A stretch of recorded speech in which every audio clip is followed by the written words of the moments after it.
Hello students, कैसे हैं आप। आई होप आप घर पे अच्छे से होंगे।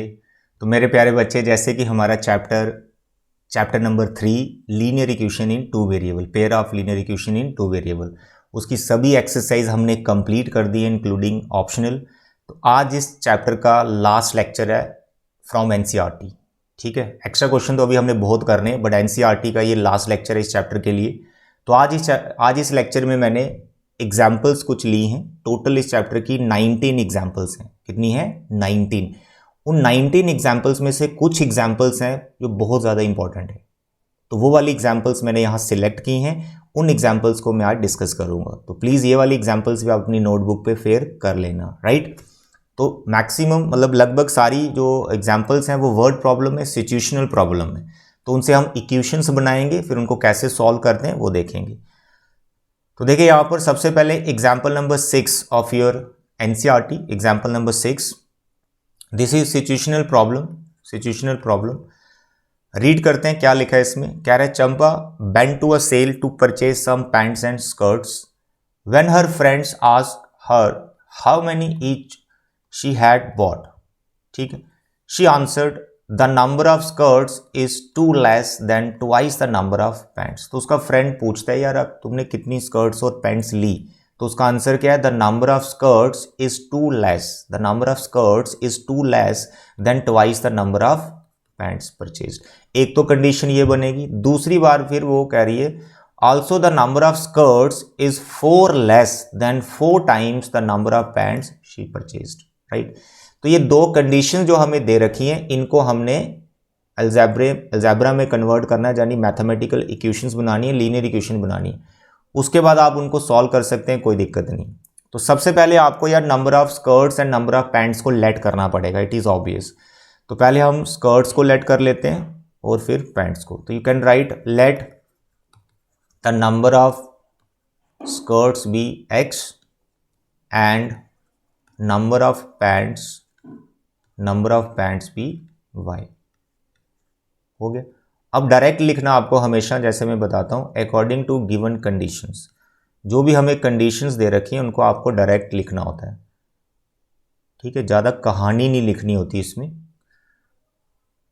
देखें, first the number of skirts is two less, यानी नंबर ऑफ स्कर्ट्स यानी x की बात कर रहा है, is two less than twice the number of pants, two less. अब पढ़ो इसको, x इक्वल टू 2 बाई -2 क्या बता रही है?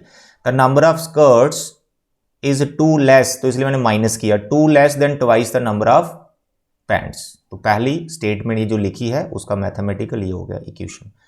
सेकेंड कंडीशन है the number of skirts is 4 time, फिर स्कर्ट्स पे है तो x यहां पर आ जाएगा। The number of skirts is 4 less यानी माइनस करना है किस में से? Then 4 times the number of pants, that's all. These are the two equations. बस आपको इनको सॉल्व करना है। सर कौन से मेथड से? जो मर्जी मेथड लगाओ, जो मेंशन है पहले तो वो लगाओ, अगर मेंशन नहीं है तो जो मर्जी, एलिमिनेशन, सब्स्टिट्यूशन, क्रॉस, सब है आपके पास। ग्राफ भी है, ग्राफ तभी लगाओ जब पूछा हुआ है, क्योंकि वो टाइम कंज्यूमिंग होता है, ठीक है। तो आई होप इसके आगे आप इनको सॉल्व कर सकते हैं। It's a very simple question. Now the example number 11, ये भी काफ़ी अच्छी एग्जाम्पल है, इंपॉर्टेंट में आएगी। The ratio of incomes of 2 person is 9:7। यार दो बंदे हैं, उनकी इनकम का रेशो दिया हुआ है 9:7, and the ratio of their expenditure is 4:3। उन्हीं बंदों का कितना खर्चा होता है उसका रेशो भी दिया हुआ है, that is 4:3। If each of them manage to save 2000 per month, दोनों 2000 रुपीज सेविंग कर लेते हैं हर महीने, फाइंड देयर मंथली इनकम्स। बहुत सिंपल है। बचपन में बच्चे आपने ऐसे क्वेश्चन किए होंगे 7th 8th में। 2 numbers are in the ratio 4:5, 2 numbers are in the ratio 4:5, तो क्या करते थे? Sir let the 2 numbers be 4x and 5x. if the ratio is 3:4, the 2 numbers are 3x 4x. कर देना ऐसे, बस वही करना है इसमें। एक तो जो इनकम का रेशो दे रखा है उसको हमने लेट करना है, और जो एक्सपेंडिचर का रेशो दे रखा है उसको लेट करना है। तो दो इक्वेशंस हमारे पास अपने आप आ जाएंगी। तो हमारे पास शुरुआत कुछ इस तरह से होगी, लेट देयर इनकम, कि उनकी इनकम कितनी है 9x एंड 7x, क्योंकि उनकी इनकम की रेशो कितनी थी 9:7। तो फर्स्ट पर्सन की जो इनकम होगी 9x होगी और सेकंड की 7x होगी। डायरेक्ट आप ऐसे लिख सकते हैं, या फिर ऐसे लिख सकते हैं, let the income of first person be 9x and the income of second person be 7x। Okay dear, तो मैंने ऐसे लिख लिया, let their incomes be 9x and 7x, आगे मैं डाल दूंगा रिस्पेक्टिवली, पहला और दूसरे की। इसी तरह से उनकी saving and their savings, sorry not saving, expenditure and their expenditure. क्या रेशो है एक्सपेंडिचर का 4:3। तो फर्स्ट वाले का expenditure late it B 4y और सेकंड वाले का let it be 3y respectively. Okay dear, अब ये फर्स्ट वाले का सेविंग है, फर्स्ट वाले का इनकम है 9x और फर्स्ट वाले का एक्सपेंडिचर है 4y। 9x उसकी इनकम है, 4y उसका एक्सपेंडिचर है। तो सेविंग कितनी हुई सर, 9x में से 4y को माइनस करो, वो सेविंग है। जितना उसने इनकम किया और जितना उसने खर्चा किया दोनों को माइनस करो, इनकम में से एक्सपेंडिचर को माइनस करो तो पीछे तो सेविंग ही बचेगा। सेविंग कितना है दोनों का 2000। तो एक इक्वेशन हमारे पास बन जाएगा ना। तो बस आपको यही लिखना है sir according to given conditions, according to given conditions. क्या लिखोगे sir 9x minus 4y equal to 2000, क्योंकि दोनों का सेविंग सेम है तो इसे 2000 बिठाओ। लेकिन अगर फर्स्ट पर्सन का सेविंग 2000 और सेकंड पर्सन का सेविंग उसने 5000 बोला था तो फिर दूसरे वाले के लिए 5000 लेना था। तो यहां पर आ जाएगा आपके पास दूसरे वाले के लिए sir 7x minus 3y equal to 2000, दोनों का यहां पे सेम आएगा। I hope you can solve these equations. किसी मेथड से करो, क्रॉस एलिमिनेशन, सब्स्टिट्यूशन, जो आपके पास है, ठीक है। तो ये हो गया आपकी एग्जाम्पल नंबर 11। काफी इंटरेस्टिंग है, कर लेना इसको, फिर आगे सॉल्व कर लेना।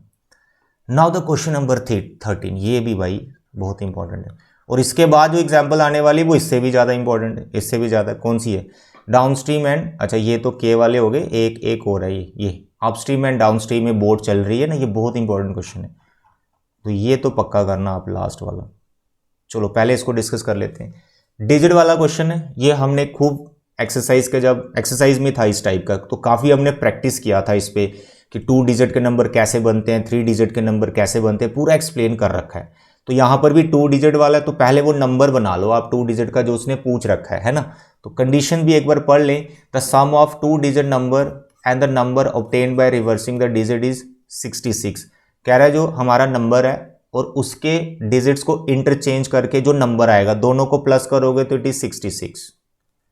If the digits of the number differ by 2, उनके जो डिजिट्स हैं उनका जो डिफरेंस है वो 2 है। कौन बड़ा है कौन छोटा है पता नहीं है, 2 केस यहां बनने वाले हैं। Find the number and how many such numbers are there. तो 2 कंडीशंस अलग अलग लेके चलोगे तो 2 नंबर आपको इस क्वेश्चन में मिलने वाले हैं। तो पहले तो भाई डिजिट्स लेट करो। तो फर्स्ट स्टेप तो इसका यही होता है ना, वो 3 लाइन लिखना है जो मैंने आपको सिखा रखा है। तो सबसे पहले आपको क्या लिखना है, let the digit at ones place be x, ले लो जहां y ले लो, and the digit at tens place be y।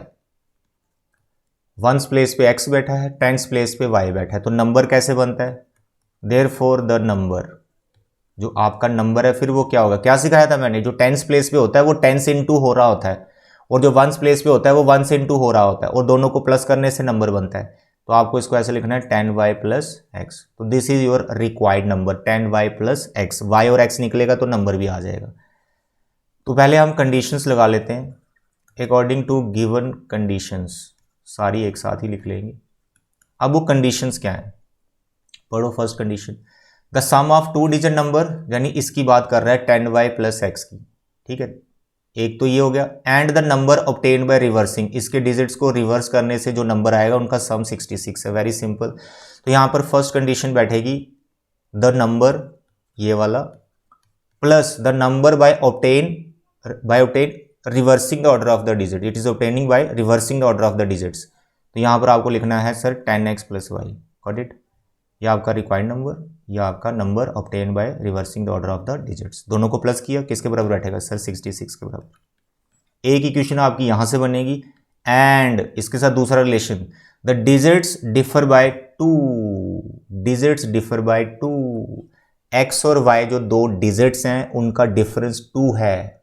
लेकिन कौन बड़ा है कौन छोटा है नहीं पता, तो दोनों केस लेने पड़ेंगे भाई। एक बार आपको लेना पड़ेगा x minus y equal to 2, ठीक है, और एक बार आपको लेना पड़ेगा, और लिख लेता हूँ फिलहाल, एक बार आपको लेना पड़ेगा y minus x is equal to 2।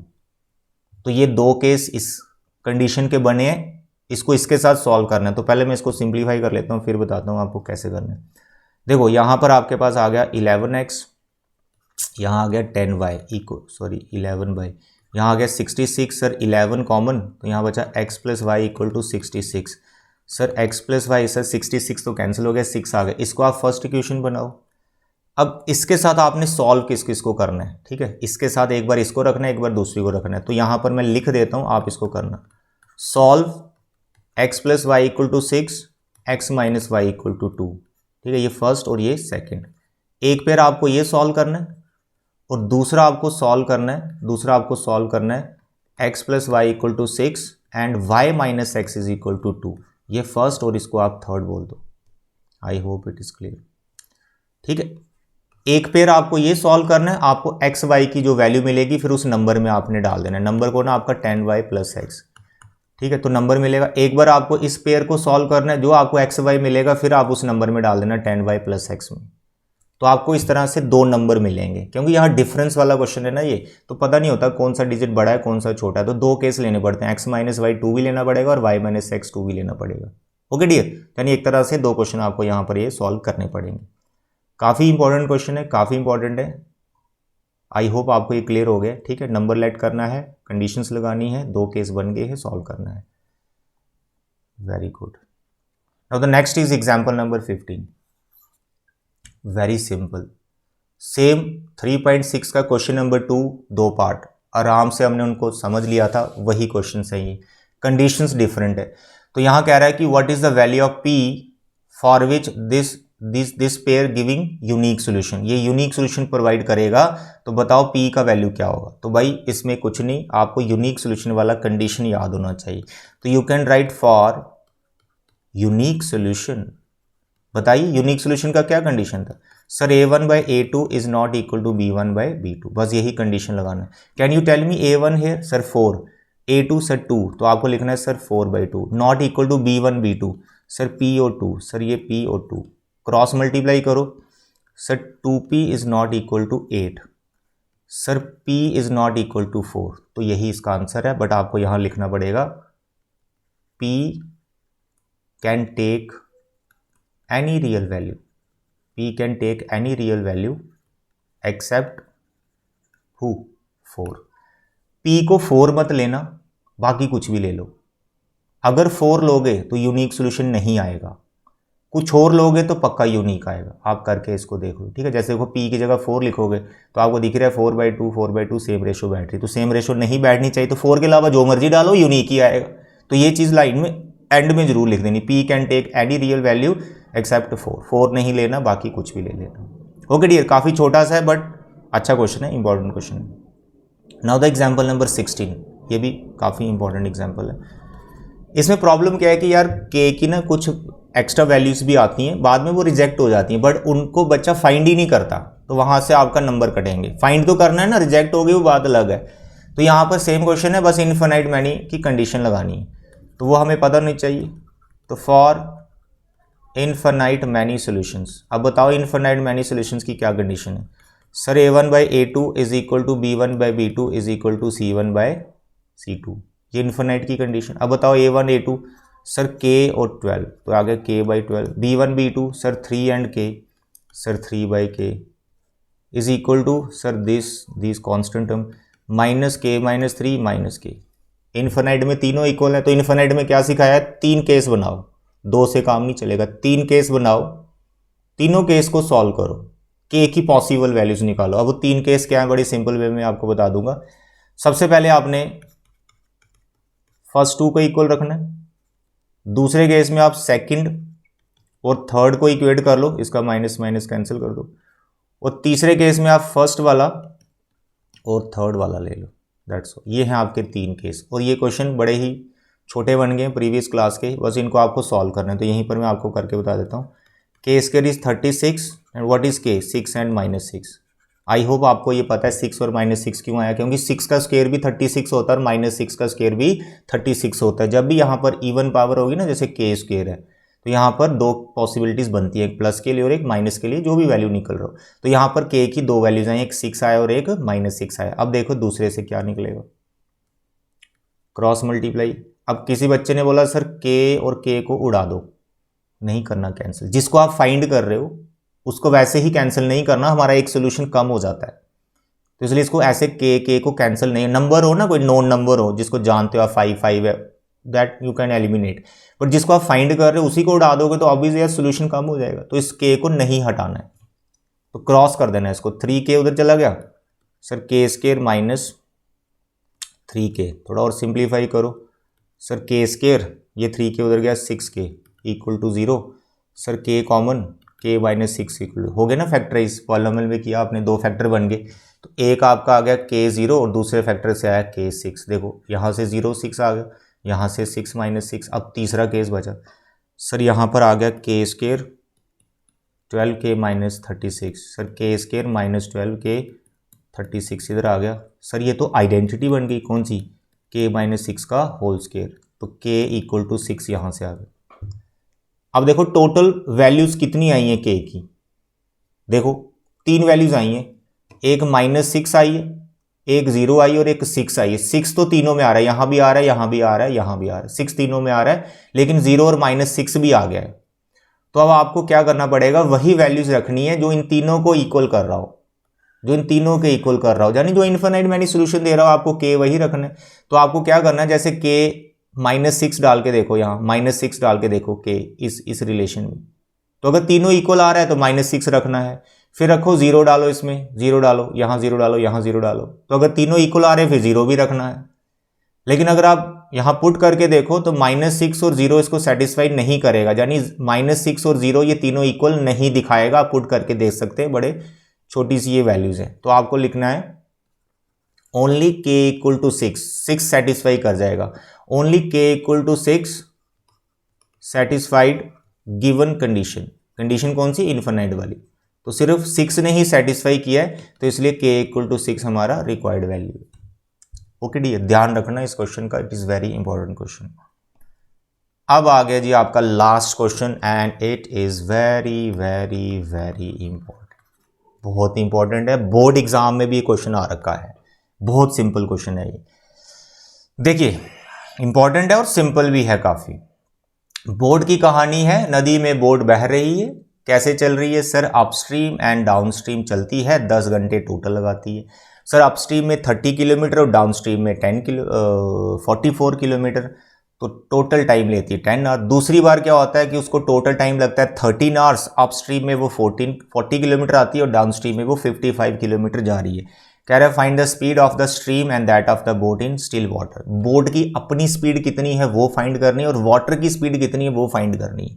Boat की स्पीड ज़्यादा ही होगी क्योंकि बोट ऊपर आ पा रही है। अगर पानी की स्पीड ज़्यादा हो, वाटर की स्पीड ज़्यादा हो, तो बोट कभी भी अपस्ट्रीम नहीं आ पाएगी, ऊपर की तरफ नहीं आ पाएगी, क्योंकि पानी उसको बहा के लेके चला जाएगा, क्योंकि वाटर की स्पीड ज़्यादा होगी।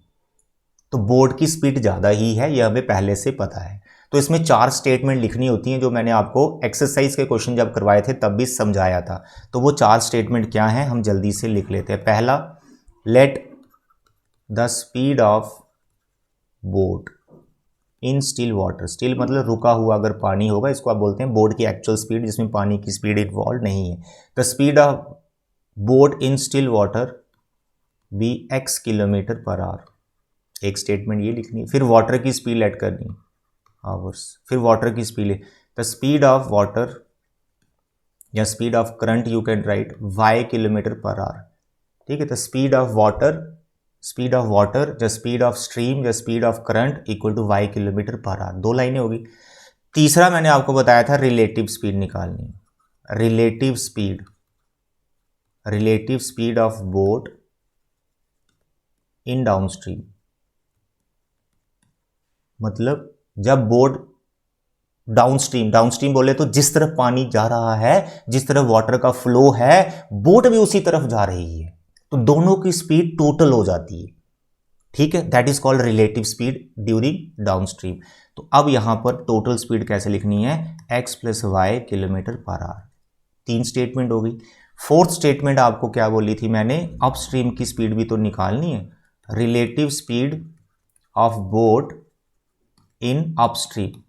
तो जब ऊपर बोट आ रही है तो वाटर की स्पीड को ब्रेक कर रही है, तो वाटर की स्पीड को माइनस कर देना है बोट की स्पीड में से, तभी तो वो ऊपर आ पाएगी। बोट की स्पीड x है, वाटर की है y, किलोमीटर पर आवर। तो भैया ये 4 लाइन लिखनी ही होती है अपस्ट्रीम एंड डाउनस्ट्रीम वाले क्वेश्चंस में। ओके, स्पीड लेट करनी है, रिलेटिव स्पीड को फाइंड कर लेना। हो गई 4 स्टेटमेंट। अब आपको जो लिखना है बड़ा ही शॉर्ट में लिखना है, क्वेश्चन को लेंथी नहीं करना है। जो उसने ये कंडीशन बताई है ना, बिल्कुल शॉर्ट में लिखनी है। देखो कंडीशन, पहला केस क्या है, केस 1, पहला केस है टोटल टाइम टेकन। केस 1 में total time taken by boat equal to 10 hours. ठीक है, 10 घंटे उसको लगे टोटल। अब इसको ऐसे बोल दो T1 plus T2 equal to 10 hours. अब T1 T2 क्या है, T1 आप रख लो time taken during upstream. Upstream जब बोट चल रही थी तो उसको टाइम लगा T1, और डाउनस्ट्रीम में जब वो चल रही थी उसको टाइम लगा T2।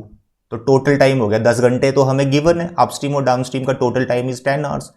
अब आप देखो अपस्ट्रीम में कितनी चली वो, 30 किलोमीटर। ठीक है, और अपस्ट्रीम में बोर्ड की स्पीड कितनी होती है, बोर्ड की स्पीड कितनी होती है सर, x माइनस वाई। तो यहां पर जो टाइम आपको फाइंड करना है वो फॉर्मूले से लिखना है। अब मैं यहां फॉर्मूला लिख देता हूं, सर जी स्पीड होता है distance upon time, sir time होता है डिस्टेंस अपॉन स्पीड। तो ये फॉर्मूला आपको यहां पे यूज करना होगा। तो T1 में आपको लिखना है डिस्टेंस अपॉन स्पीड। डिस्टेंस कौन सा, अपस्ट्रीम वाला डिस्टेंस। तो अपस्ट्रीम वाला डिस्टेंस कितना है सर, 30। अपस्ट्रीम वाला डिस्टेंस कितना है, 30। अपस्ट्रीम का डिस्टेंस कितना है, 30। और अपस्ट्रीम में स्पीड कितनी होगी बोर्ड की, sir x minus y. Okay, T2 time taken during downstream. तो डाउनस्ट्रीम में डिस्टेंस कितना है सर, 44 किलोमीटर। ठीक है, 44 किलोमीटर। और डाउनस्ट्रीम में स्पीड कितनी बोर्ड की, sir x plus y equal to 10। This is a first equation.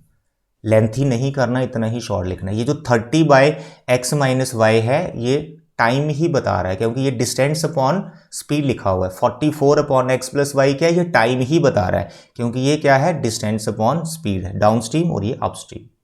Okay dear, तो ये हो गया केस 1। अब लिखो case 2। Very simple, very simple. उसमें फिर लिखो टोटल टाइम टेकन।